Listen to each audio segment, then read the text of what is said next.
James Jordan has furiously declared that Strictly Come Dancing should get rid of the judges altogether after disagreeing with the high scores the panel awarded Nigel Harman and Katya Jones last weekend.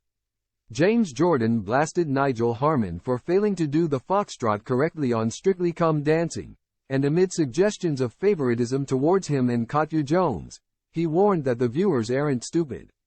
While the panel awarded the pair 7s and 8s for their recent performance,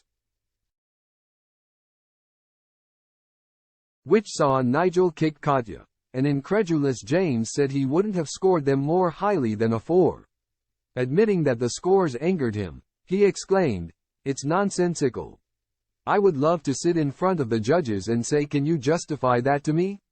You might think you can pull the wool over the public's eyes, but you can't. They've been watching it for 20 years. They know what's right and what's wrong.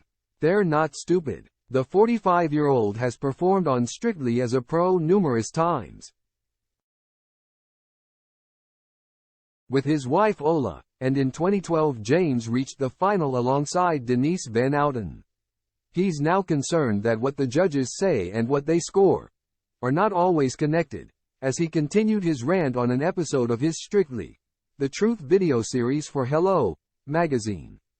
He suggested that he'd like to confront the foursome over the result, which took place after Nigel seemingly kicked Katya and messed up his footwork, but then mused that it would never be allowed. James also claims he observed Nigel telling host Claudia Winkleman,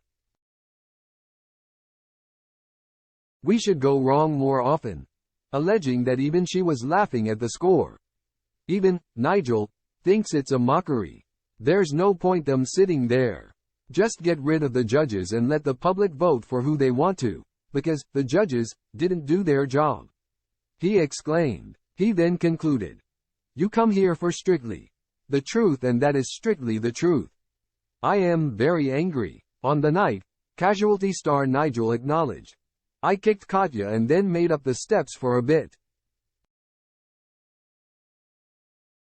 I didn't even notice the mistake. He was leading me through the dance," Katya claimed in reply.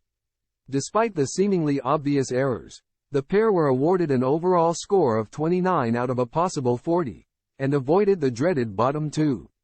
Instead, that fate fell to Zara McDermott and Graziano Di Prima, and comic Eddie Cody and Karen Hauer, with former Love Islander Zara being the fortunate celebrity who avoided the chop. James was scathing about her too, declaring that the only way she could avoid the axe was to return to an easier dance than she'd been attempting recently, such as the tango. For James, the true winners are now ex-Coronation Street actress Ellie Leach and her pro-partner Vito Coppola, and despite accusing Vito of overpowering Ellie the previous week, they've both gone up in his estimations now.